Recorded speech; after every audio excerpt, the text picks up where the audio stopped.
الحمد لله نحمده ونستعينه ونستغفره ونؤمن به ونتوكل عليه ونعوذ بالله من شرور أنفسنا ومن سيئات أعمالنا من يهده الله فلا مضل له ومن يضلله فلا هادي له ونشهد أن لا إله إلا الله وحده لا شريك له ونشهد أن سيدنا ومولانا محمدا عبده ورسوله أما بعد قال الله تبارك وتعالى في القرآن المجيد والفرقان الحميد فأعوذ بالله من الشيطان الرجيم بسم الله الرحمن الرحيم لقد كان لكم في رسول الله أسوة حسنة وقال تعالى ألا إن أولياء الله لا خوف عليهم ولا هم يحزنون وقال تعالى واتقوا الله وكونوا مع الصادقين صدق الله العظيم قال النبي صلى الله عليه وسلم من رأى منكم منكرا فليغير بيده وإن لم يستطع فبلسانه وإن لم يستطع فبقلبه وذلك أضعف الإيمان وقال النبي صلى الله عليه وسلم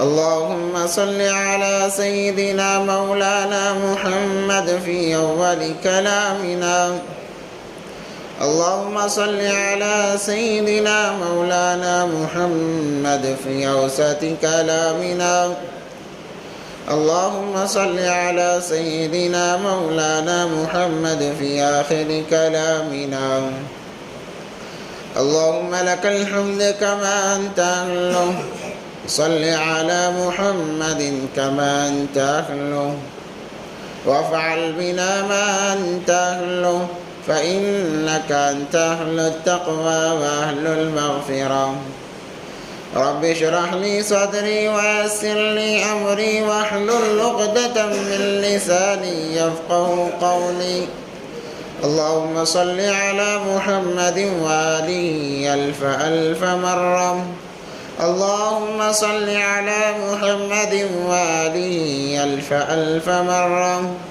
اللهم صل على محمد وآله ألف ألف مرة محترم و معزز سامعین کرام بزرگان دین عزیز ساتھیوں ایک مرتبہ دل کی گہرائیوں کے ساتھ درود پاک پڑھ لیں اللہم صلی علی سیدنا محمد وعلی آل سیدنا محمد وبارک وسلم معزز سامعین کرام اللہ تبارک و تعالیٰ کے نزدیک دین اسلام بہت زیادہ محبوب ہے بہت زیادہ پسندیدہ ہیں جس کا تذکرہ اللہ تبارک و تعالیٰ نے قرآن میں بھی فرمایا ان الدین عند اللہ الاسلام اگر اللہ کے نزدیک کوئی دین محبوب ہے تو وہ دین اسلام ہے دین اسلام کے علاوہ کوئی مذہب اللہ کو محبوب نہیں پیارا نہیں ہے اس لیے اس دین کی حفاظت کے لیے اس دین کی سلامتی کے لیے نشر و اشاعت کے لیے اللہ تبارک و تعالی نے 1.25 لاکھ انبیاء علیہ السلام کو لگایا ایک کے بعد دیگر نبی آتے گئے یہاں تک کہ 1.25 لاکھ سے زائد کم و بیش 1.25 لاکھ انبیاء دنیا میں اس دین کی حفاظت کے لیے اس دین کو عام کرنے کے لیے آئے ہیں نبی کسے کہتے ہیں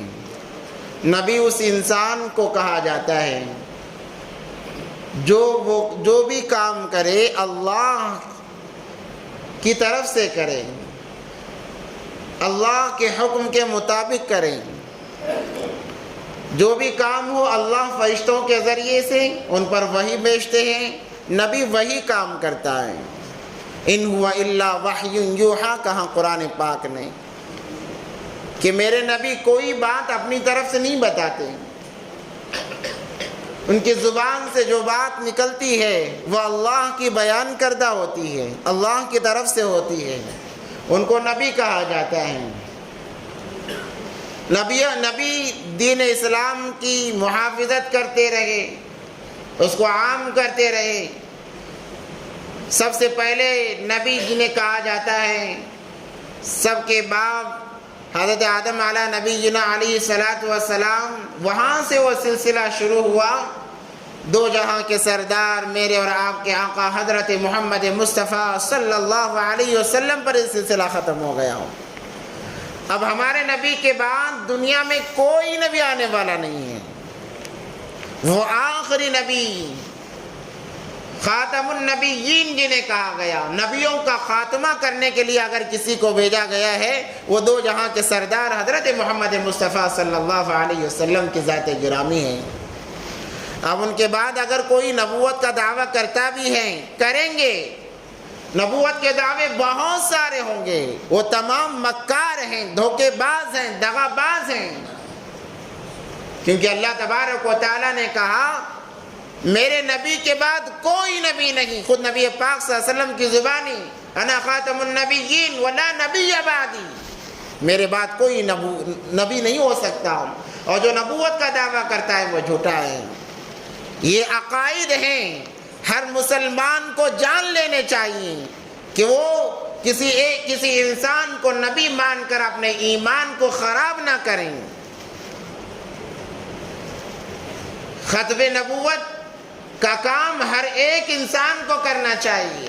وہ کیا کام ہے کہ ہر جگہ اس بات کو عام کیا جائے کہ دو جہاں کے سردار حضرت محمد مصطفیٰ صلی اللہ علیہ وسلم کے بعد کوئی نبی نہیں ہے، قیامت تک کوئی نبی نہیں ہے۔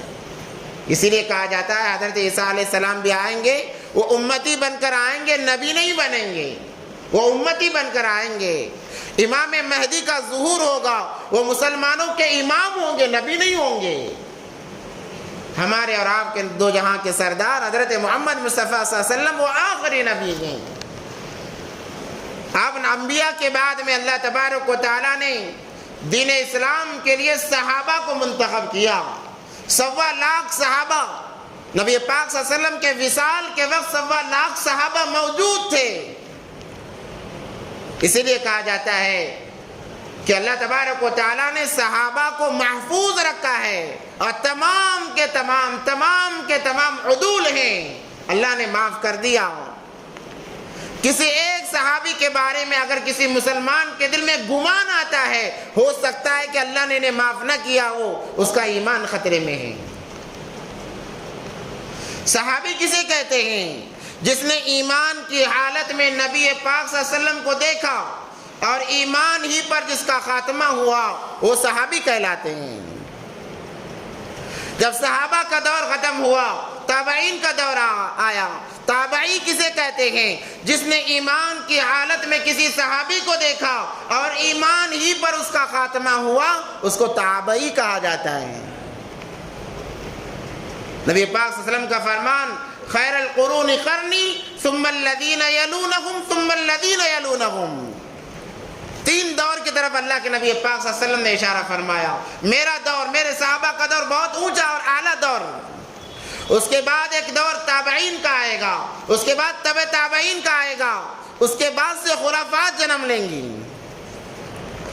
تو جو انسان ایمان کی حالت میں کسی صحابی کو دیکھے، ایمان پر اس کا خاتمہ ہو اور تمام اس کے ایمان پر متفق ہوں، وہ تابعی کہلاتا ہے۔ اب تبع تابعی کون کہلاتا ہے؟ جو ایمان کی حالت میں کسی تابعی کو دیکھے اور اسی ایمان کی حالت میں اسے موت آ جائے، تمام اس کے ایمان پر متفق ہوں، وہ تبع تابعی کہلاتے ہیں۔ اب اس کے بعد میں نمبر آتا ہے تو ولیوں کا نمبر آتا ہے۔ نبی کا دروازہ بند، صحابہ کا دروازہ بند، تابعی کا دروازہ بند، تبع تابعی کا دروازہ بند۔ اگر کوئی اب دروازہ کھلا ہے تو وہ ولایت کا دروازہ ہے۔ اولیاء قیامت تک آتے رہیں گے، اور وہ آ کر کسی ایک جگہ محفوظ نہیں ہوں گے کہ چلو یہاں بیٹھ کر ایک جگہ بیٹھ کر کوئی اللہ اللہ کرا رہا ہے، نذرانے لے رہا ہے، منتیں منگوا رہا ہے اور مر کر چلا جا رہا ہے۔ ولی اس کو نہیں کہیں گے۔ ولی وہ ہے جو اللہ کے دین کے اندر لوگوں نے اپنے طرف سے چند باتیں داخل کی، ان باتوں کو نکالے گا۔ جو دین کے اندر زیادتیاں ہوئی ہیں ان کو نکالے گا، جو کمیاں ہوئی ہیں اس کو پورا کرے گا، اس کو ولی کہا جاتا ہے۔ آج ہماری ذہنوں میں ولی کا ڈیفینیشن یہ ہے، بال لمبے چھوڑ لیے، ہرے کپڑے پہن لیے، اور جب لوگ نظر آئیں اللہ اللہ کر لیے، ہم کہتے ہیں بہت بڑا ولی ہے۔ آج اللہ معاف فرمائے، اس سے بھی بڑھ کر اگر بات کہوں تو زیادتی نہیں ہوگی۔ آج ہمارے لوگوں نے ولی انہیں سمجھا ہے جن کے چہرے پر داڑھی کا ایک بال نہیں ہے، جو گانجا کے عادی، شرابی کے عادی، عورتوں کے عادی کسی درگاہ میں بیٹھ کر اپنے آپ کو مجاور کہتے ہیں۔ ہمارے لوگوں نے انہیں ولی سمجھ رکھا ہے۔ سب سے بڑی غلط فہمی ہے۔ ولی تو وہ ہوتے ہیں جن کا تذکرہ اللہ نے قرآن میں فرمایا۔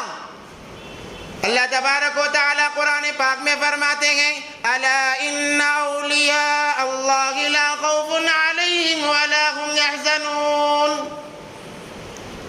اے میرے بندو، جانتے ہو میرے ولی کون ہیں؟ میرے ولی وہ ہیں جنہیں دنیا میں کوئی غم نہیں ہوگا اور آخرت میں کوئی پریشانی نہیں، تمام سے بے خبر ہو کر وہ میرے دین کا کام کرتے ہیں، نڈر ہو کر میرے دین کا کام کرتے ہیں، اللہ کے علاوہ ان کے پاس کسی کا خوف نہیں، وہ ولی ہوا کرتے ہیں۔ نبی پاک صلی اللہ علیہ وسلم نے فرمایا، من آذى لي وليا فقد آذنته للحرب۔ اللہ کا فرمان، اے انسانوں کان کھول کر سن لے، جو میرے ولی کو ستاتا ہے اللہ فرماتے ہیں میں اس کے ساتھ جنگ کا اعلان کرتا ہوں۔ اللہ نے جنگ کا اعلان دو جگہ فرمایا ہے، دو مقام پر اللہ کہتے ہیں میں جنگ کروں گا، میں لڑوں گا۔ ایک اس انسان کے متعلق جو جان بوجھ کر سود پر سود کھاتا ہے، سودی کاروبار کرتا ہے، سود میں لت پت ہے، اللہ فرماتے ہیں میں اس سے جنگ کرنے کے لیے آ رہا ہوں۔ دوسرا جو اللہ کے ولی کو، اللہ کے دوست کو ستاتا ہے، اللہ تبارک و تعالیٰ فرماتے ہیں میں اس سے جنگ کرنے کے لیے آ رہا ہوں، تیار ہو رہا ہوں۔ یہ باتیں اس لیے بتائی جا رہی ہیں کیونکہ ہمارا عنوان تو سیرت النبی کا معاملہ چل رہا ہے، سیرت چل رہی ہے۔ یاد رکھیں، سیرت ہر دین کی بات کو کہا جاتا ہے، ہر دین کی بات کو سیرت کہا جاتا ہے۔ صرف پیدائش کے واقعات، جوانی کے واقعات، نبوت کے واقعات، ان کو سیرت نہیں کہا جاتا۔ دین کے ہر شعبے کو سیرت کہا جاتا ہے کیونکہ نبی پاک صلی اللہ علیہ وسلم نے دین کا ہر شعبہ جی کر بتایا ہے۔ اولیاء کا تذکرہ آج اس لیے آیا کہ ربیع الثانی کا مہینہ چل رہا ہے، جس کے اندر ہمارے لوگوں میں 11ویں کی طرف بہت زیادہ رجحان ہوتا ہے۔ بہت ساری چیزیں ہیں جو ہمارے لوگ مناتے ہیں، تو اس کی اصل حقیقت کیا ہے اس کو وضاحت کرنا چاہتا ہوں۔ اور چونکہ ربیع الثانی کے اندر پیران پیر، عالم ربانی، محبوب سبحانی شیخ عبد القادر جیلانی رحمت اللہ علیہ کی ولادت باسعادت ہوئی ہے، تو سوچا کہ چلو ان کے متعلق چند باتیں آپ حضرات کے سامنے رکھتے ہوئے چلیں، کیونکہ میں ہمیشہ کہتا ہوں ولایت کا کوئی انکار نہیں کر سکتا۔ جو ولایت کا انکار کرے وہ کامل ایمان والا بھی نہیں ہے۔ ولایت برحق ہے، اور ان سے جو سرزد ہوتے ہیں کرامات وہ بھی برحق ہیں، سمجھنے کی ضرورت ہے بس۔ تو ولایت کا دروازہ کبھی بند نہیں ہوا ہے، اور اس سے پہلے جتنے اولیاء گزرے ہیں ہم کیا سمجھتے ہیں، وہ جو اپنے آپ کو فقیر کہلائے وہ ولی ہے۔ یاد رکھیں ہر ولی، ہر ولی کو اللہ عالم بناتے ہیں، عالم بعمل بناتے ہیں۔ جہاں پیران پیر شیخ عبد القادر جیلانی رحمت اللہ علیہ کا نام آتا ہے، ہم کہتے ہیں بہت بڑے اللہ والے ہیں، واقعی بہت بڑے اللہ والے ہیں۔ ولایت لوگوں کو جد و جہد کے بعد ملتی ہے، مشقتوں کے بعد ملتی ہے، مگر پیران پیر شیخ عبد القادر جیلانی رحمت اللہ علیہ کو ماں کی کوکھ سے اللہ نے ولایت عطا فرمائی ہے۔ وہ ماں پیٹ ولی کہلاتے ہیں۔ آج ہم ان کے نام کی 11ویں تو مناتے ہیں، 12ویں مناتے ہیں، مگر ان کی سیرت سے کوئی واقف نہیں، انہوں نے کیا کارنامے کیے وہ ہمیں پتہ نہیں ہے، بس ہر کوئی منا رہا ہے، ہم بھی منا رہے ہیں۔ اسی لیے تو آج ہمارے عملوں میں جان نہیں ہے، اور ہم اس کو محبت کہتے ہیں۔ محبت اس بات کا ثبوت نہیں ہے کہ ان کے نام کی 11ویں 12ویں منائی جائے، محبت اس بات کا ثبوت ہے کہ ان کے طرز پر زندگی گزاری جائے، کہ انہوں نے کیسی زندگی گزاری ہے۔ ان کے خاندان کے بارے میں کسی کو پتہ نہیں الا ماشاءاللہ۔ میں آپ کو بتاؤں گا کہ وہ ان کا خاندان بڑا مقدس خاندان تھا، بڑا مقدس خاندان، ولیوں کا خاندان گزرا ہے شیخ عبد القادر جیلانی رحمت اللہ علیہ کا۔ ان کے والد بھی ولی، ان کے والدہ بھی ولی، ان کی پھوپھی بھی ولی، ولایت کا یہ خاندان چلا گئے۔ ان کے پھوپھی کے متعلق لکھا ہے، جو ان کے والد کی بہن ہیں، ایک مرتبہ بغداد میں بہت بڑا قحط پڑا، جانور مرنے لگے، لوگ پریشان، نماز استسقاء کہتے ہیں، بارش کے لیے نماز پڑھنا، گھروں سے باہر نکل کر بچے، بوڑھے، مرد، عورت، جانور تمام کو لے کر جنگل میں نکل جانا، اور وہاں جا کر اللہ کے پاس دعا کرنا بارش کی، اسے نماز استسقاء کہا جاتا ہے۔ مگر بارش کا کوئی نام و نشان نہیں۔ اب چرچا ہونے لگا کیا کیا جائے، لوگوں نے کہا کہ فلاں جگہ ابو صالح کی بہن ہے، جاؤ چلو اس سے جا کر بات کرتے ہیں، وہ اللہ والی ہیں، وہ کہیں گے اللہ بارش ضرور برسائیں گے۔ تمام لوگ آئے اور آ کر کہنے لگے قحط سالی ہے، جانور مر رہے ہیں، آپ اللہ سے دعا کر دیں کہ اللہ بارش برسا دیں۔ انہوں نے کہا اچھا اتنی بات ہے، کوئی بات نہیں۔ جھاڑو لے کر نکلی اور آنگن صاف کیا۔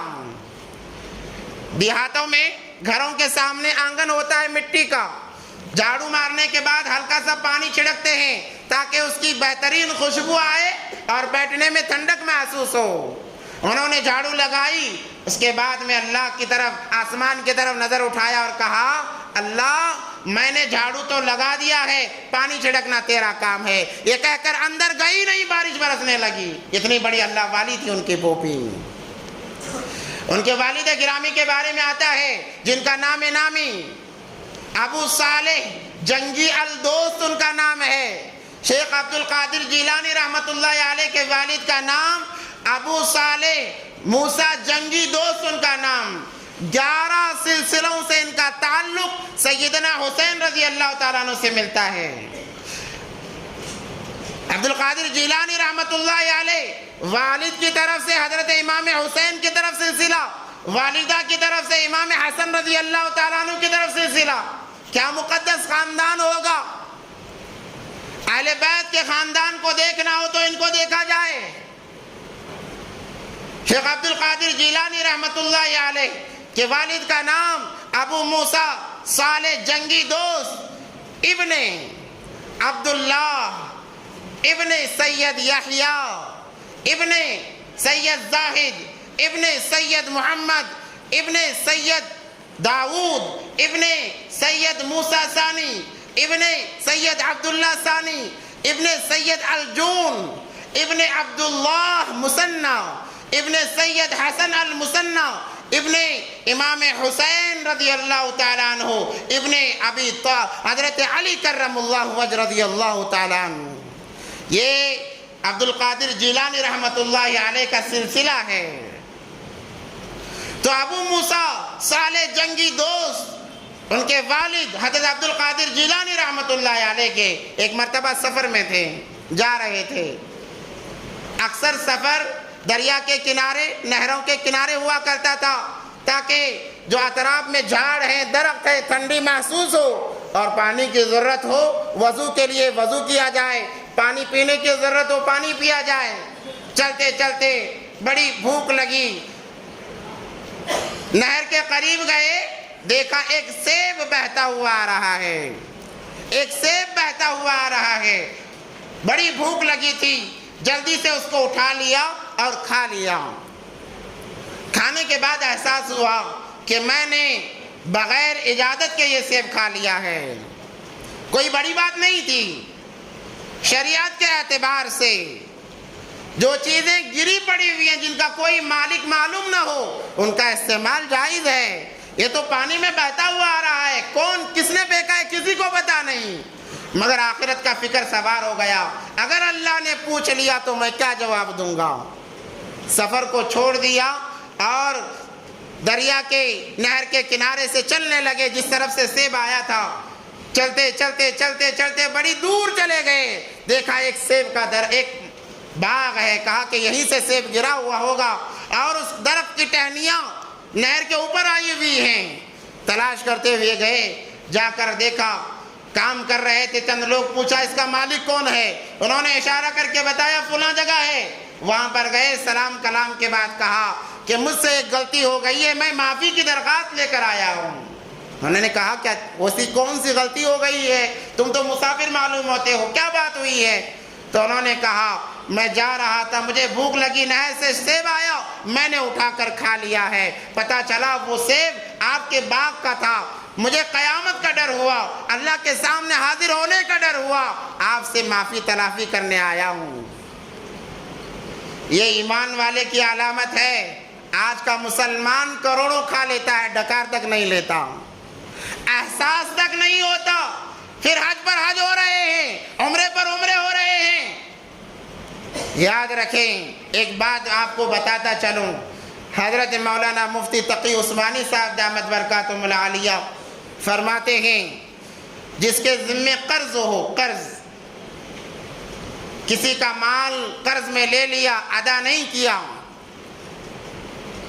اور اس کے دل میں کبھی ادا کرنے کا خیال بھی نہیں آیا، تو اس کا نہ صدقہ قبول ہے نہ ہدیہ قبول ہے۔ اگر وہ حج کرتا ہے تو حج بھی قبول نہیں، عمرہ کرتا ہے عمرہ بھی قبول نہیں ہے۔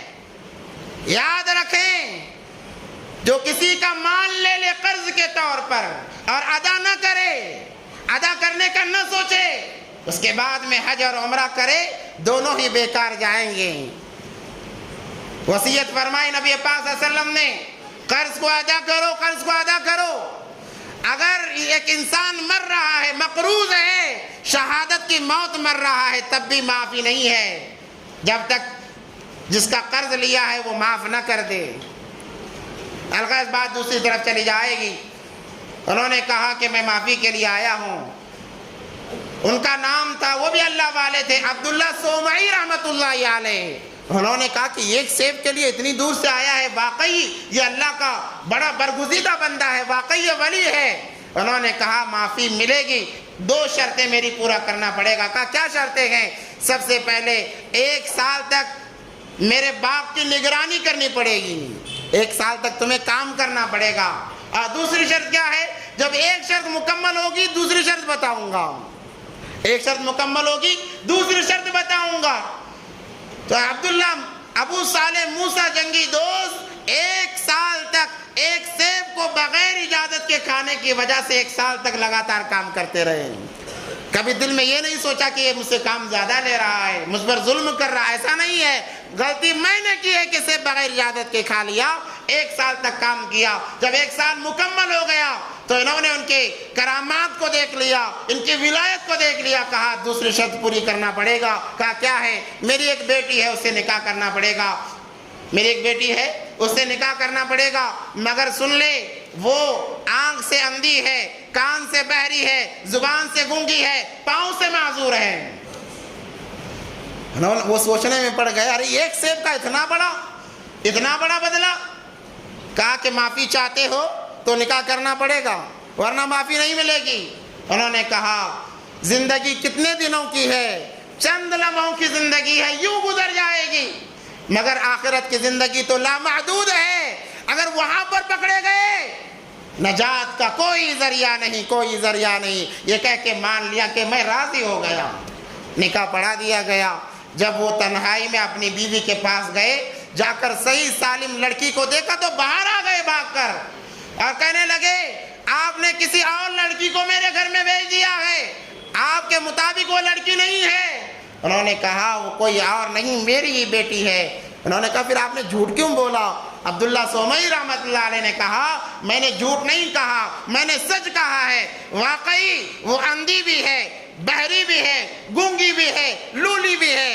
کہا وہ کیسے؟ وہ جب سے اس نے ہوش سنبھالا ہے کسی غیر محرم پر اس کی نظر نہیں پڑی ہے۔ جب سے اس نے ہوش سنبھالا ہے کبھی اس نے اپنی زبان سے غلط بات نہیں نکالی ہے۔ جب سے اس نے ہوش سنبھالا ہے اپنے کانوں سے کوئی بری بات اس نے نہیں سنی ہے۔ جب سے اس نے ہوش سنبھالا ہے برائی کی طرف وہ چل کر نہیں گئی ہے۔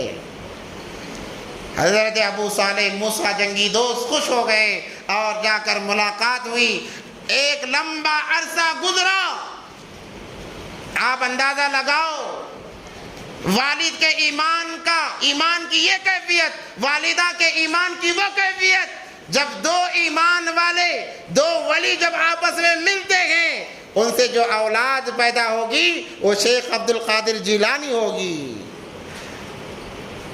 صابر کلیری جیسی ہوگی، خواجہ معین الدین چشتی جیسی ہوگی۔ اسی لیے کہا جاتا ہے اصل والدین ہیں۔ آپ میٹھے سیب کا درخت لگاؤ، پھل بھی میٹھے آئیں گے۔ ایسا نہیں کہ آپ نے میٹھے سیب کا درخت لگایا اب پھل عجیب نظر آ رہا، ایسا نہیں ہو سکتا۔ جیسا درخت ہوگا ویسے پھل ہوں گے۔ اگر درخت آپ نے غلط لگایا ہے تو پھل بھی ویسے ہی ظاہر ہوں گے۔ اس لیے اپنے آپ کو سدھاریں۔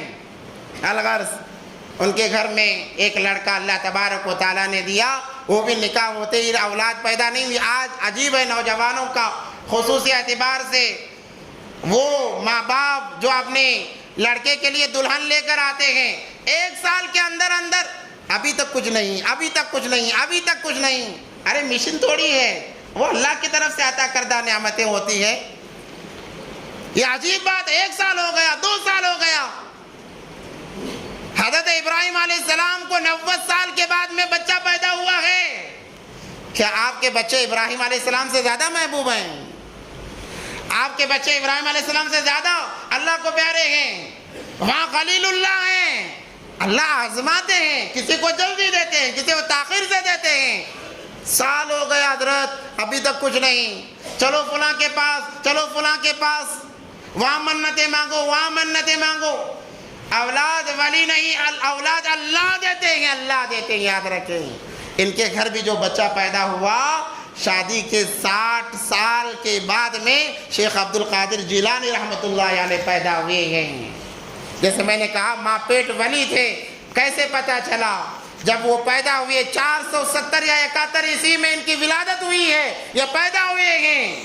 وہ رمضان کا پہلا دن تھا، لوگ کشمکش میں تھے، چاند نظر نہیں آیا تھا ابر کی وجہ سے، لوگ شک میں پیدا تھے، جسے یوم الشک کہا جاتا ہے۔ ابر کی وجہ سے جب چاند نظر نہ آئے اسے یوم الشک کہتے ہیں۔ شک کی وجہ سے لوگ کشمکش میں تھے۔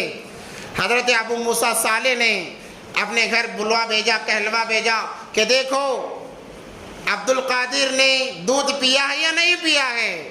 وہاں سے جواب آیا کہ عبد القادر نے دودھ نہیں پیا ہے۔ انہوں نے کہا کہ چاند نظر آ گیا۔ اب لوگ پریشان، یہ تو دلیل نہیں ہو سکتی چاند کے نظر آنے کی نہ آنے کی۔ انہوں نے کہا کہ ایسے ہی ہوگا۔ جب تحقیق کی گئی تو پتا چلا واقعی چاند نظر آ چکا تھا۔ حضرت عبد القادر جیلانی نے روزہ رکھا تھا جس کی وجہ سے انہوں نے دودھ نہیں پیا۔ یہ ماں پیٹ ولایت کی علامت ہے۔ ایسے ولی کامل جب ان کا نام آتا ہے تو ہم سوچتے ہیں ارے یہ تو درگاہ والے ہیں، یہ تو خانقاہ والے ہیں، یہ تو فقیر ہاتھ میں کٹورا لے کر گھومنے والے ہیں۔ ایسا نہیں ہے، یہ سب سے بڑے عالم تھے۔ جب ان کی عمر 3 سال کی ہوئی ان کی والدہ نے انہیں لے جا کر مدرسے کے مکتب میں داخلہ دلوایا۔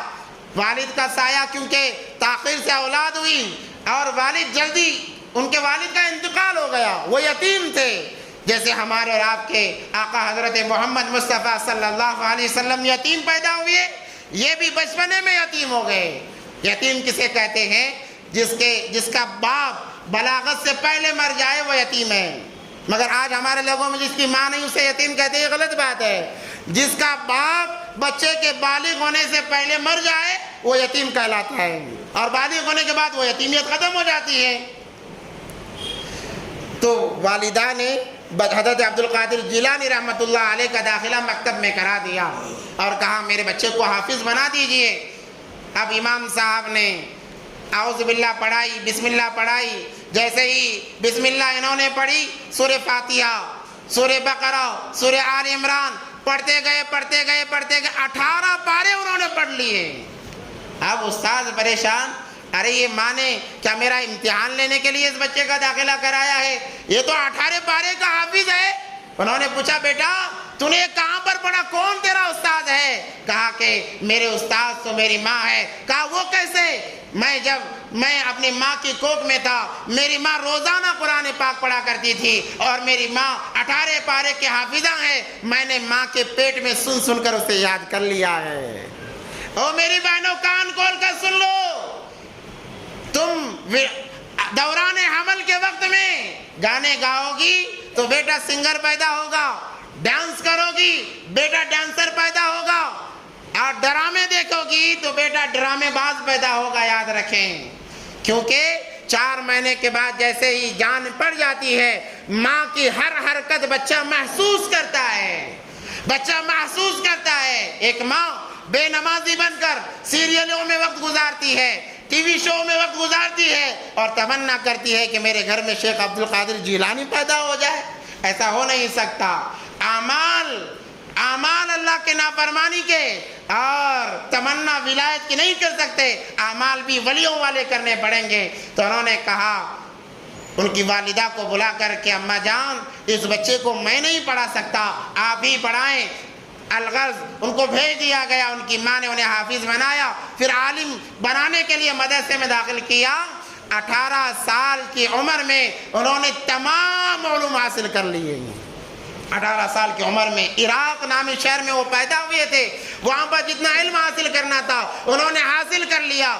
اب اور مزید علم کی انہیں پیاس محسوس ہوئی، انہوں نے کہا کہ میں مزید علم حاصل کرنے کے لیے اور بغداد جانا چاہتا ہوں، کیونکہ وہ علماؤں کا شہر ہے۔ اس وقت میں وہاں پر امام غزالی رحمۃ اللہ علیہ رہا کرتے تھے۔ انہوں نے کہا، ارادہ ظاہر کیا۔ ماں نے کہا کہ بیٹا تو میرے لیے آخری نشانی ہے، تو سے میں دور کیسے رہوں گی؟ انہوں نے کہا، ماں کو تسلی دی کہ ماں گھبرائے نہیں، میں علم حاصل کرنے جا رہا ہوں، آپ کی حفاظت اللہ کرے گا، میری حفاظت اللہ کرے گا۔ یہ کم عمری کی بات کر رہا ہوں۔